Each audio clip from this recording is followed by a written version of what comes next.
Assalamualaikum warahmatullahi wabarakatuh. Selamat malam. Sebelumnya kami dari kelompok 2 ingin mempresentasikan hasil proyek dari mata kuliah PPSI yang diajar oleh Bapak Anji Sumaji.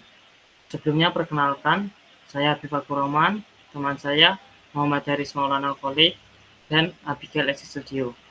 Di sini kami membuat rancangan prototipe sebuah aplikasi sistem pendukung keputusan, yaitu keputusan untuk menentukan mahasiswa berprestasi.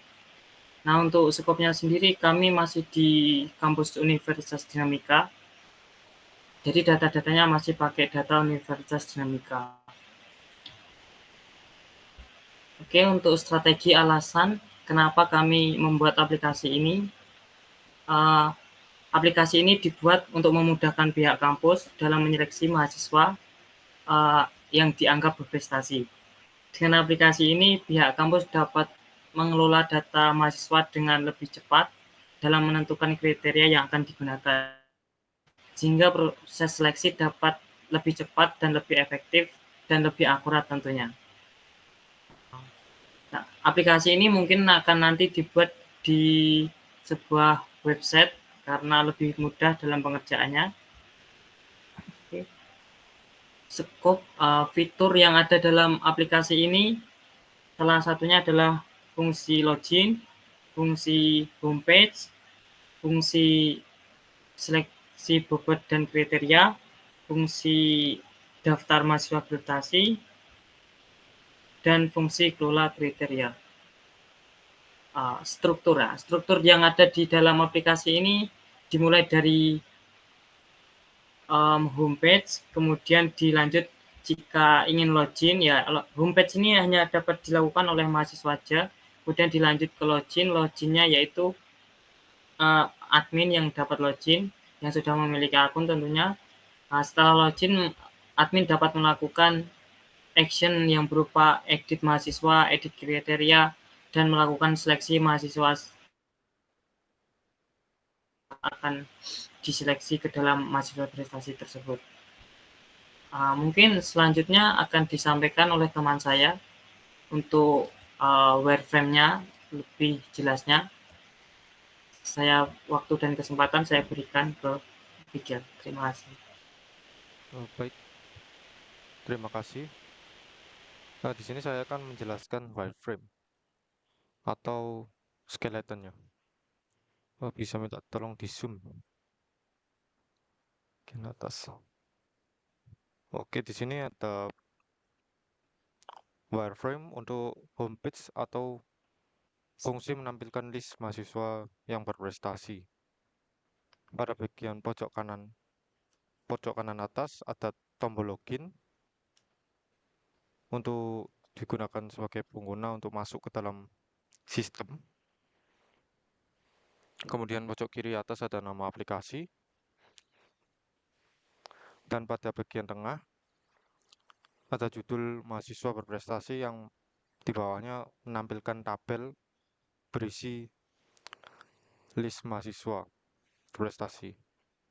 Tabel sendiri diletakkan di tengah karena hal tersebut merupakan yang paling prioritas di halaman ini.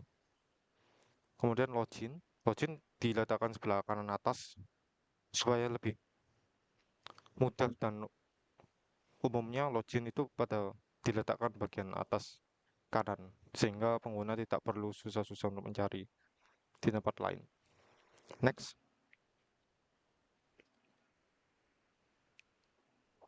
Di sini ada halaman login. Login di sini secara wireframe itu diprioritaskan sehingga diletakkan di tengah. Login sendiri ada isinya yaitu NIK dan PIN. Kemudian di bawahnya ada tombol login.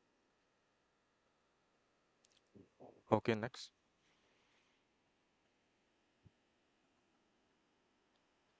Selanjutnya ini adalah wireframe untuk list mahasiswa. Mulai pada bagian atas itu ada nama aplikasi atau logo, kemudian pada bagian bawah nama aplikasi itu ada navigasi bar. Navigasi bar sendiri diletakkan di tengah-tengah untuk memudahkan pengguna dalam mencari fungsi-fungsi yang lain.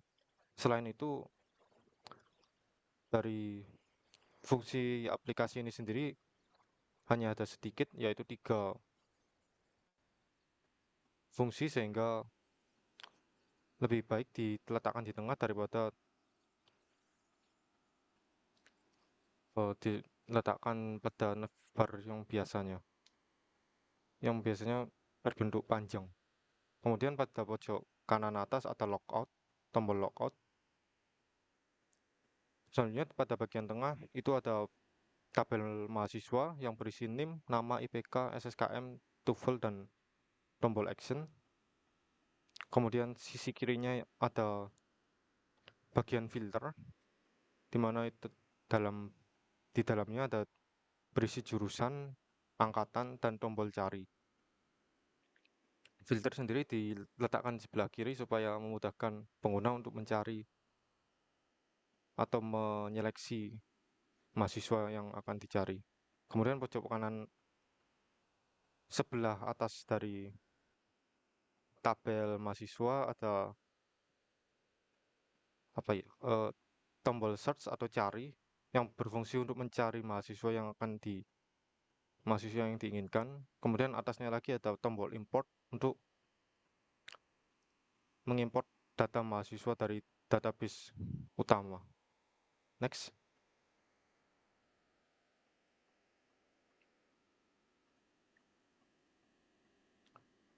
Selanjutnya di sini ada modal untuk edit mahasiswa. Di sini ada berisi NIM, nama, IPK, SSKM, TOEFL. Pada bagian bawah di situ ada tombol untuk simpan pada bagian sebelah kiri, dan kanan ada tombol untuk badal. Next.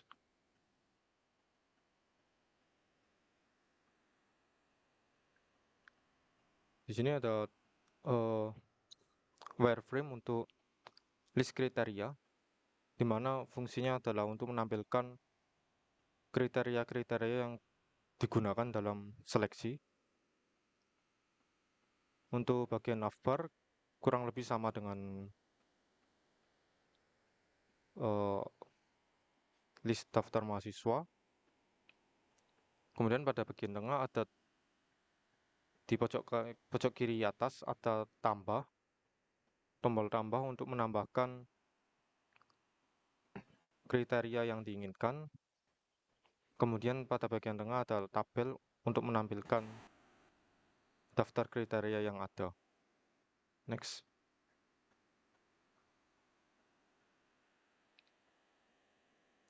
Selanjutnya ada modal untuk ubah atau tambah kriteria. Di dalamnya ada berisi nama kriteria dan bobot yang akan digunakan. Tombol pada bagian bawah ada tombol simpan dan tombol batal. Oke, selanjutnya.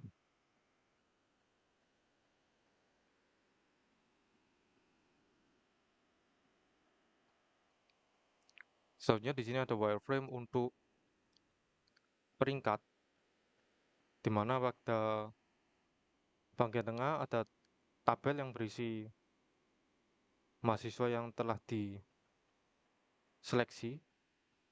Kemudian pada pojok kanan atasnya ada berisi export dan post. Dan pada bagian kiri atas ada tombol start untuk memulai perankingan dan drop down untuk memilih jumlah output yang diinginkan.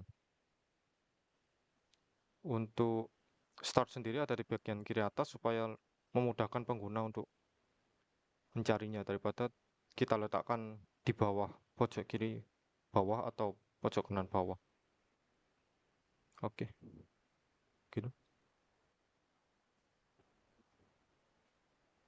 Oke, selanjutnya saya akan membahas tentang prototipe-nya. sama prototipenya pada homepage. Di homepage ini terdapat logo seperti wireframe tadi, logo, tombol login, di tengah ini ada tabel, dan di sini unduh untuk mengunduh seluruh isi dari tabel ini. Dari tabel mahasiswa berprestasi di homepage. Pertama kita login, kita tombol login. Di sini untuk menu loginnya, menu login di sini ada NIK, PIN. Nah, ini kita akan mengisi. Jika kita sudah mengisi NIK dan PIN, kita akan klik login untuk masuk ke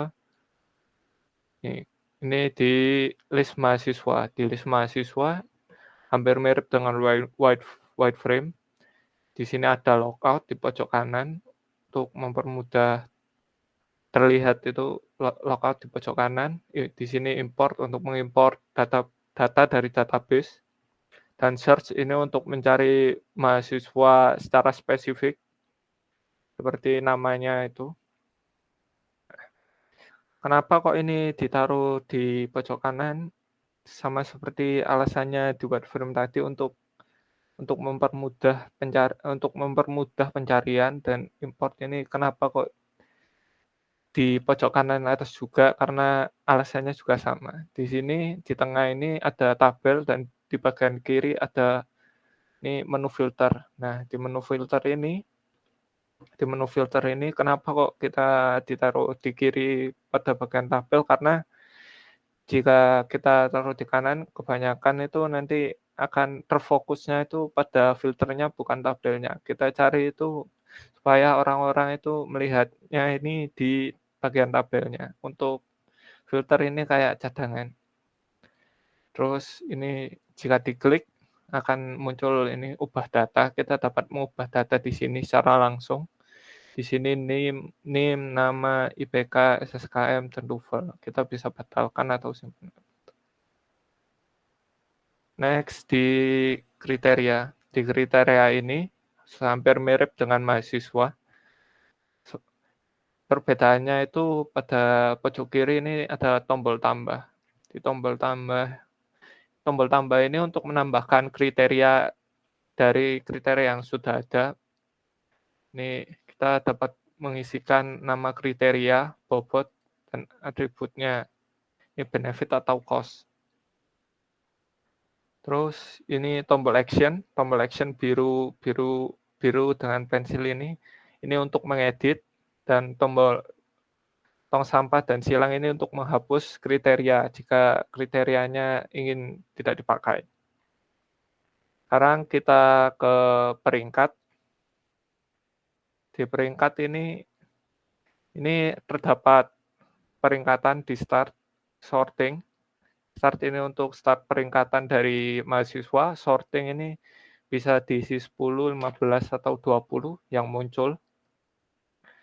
Tombol ekspor dan post. Nah, tombol ekspor ini untuk mengekspor data hasil peringkat ini untuk menjadi seperti data baru. Kayak dapat Excel atau apa. Post ini untuk memunculkan di bagian homepage yang hanya bisa dilihat oleh mahasiswa. Di tabel ini, ini start rankingan. Nah, ini akan muncul. Ini diklik muncul. Di sini sudah terranking. Yang nomor atas ini yang mana, siapa gitu.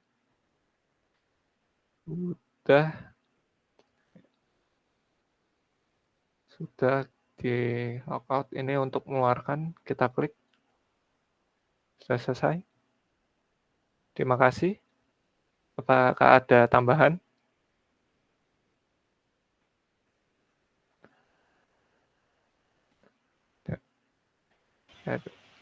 Terima kasih. Wassalamualaikum warahmatullahi wabarakatuh.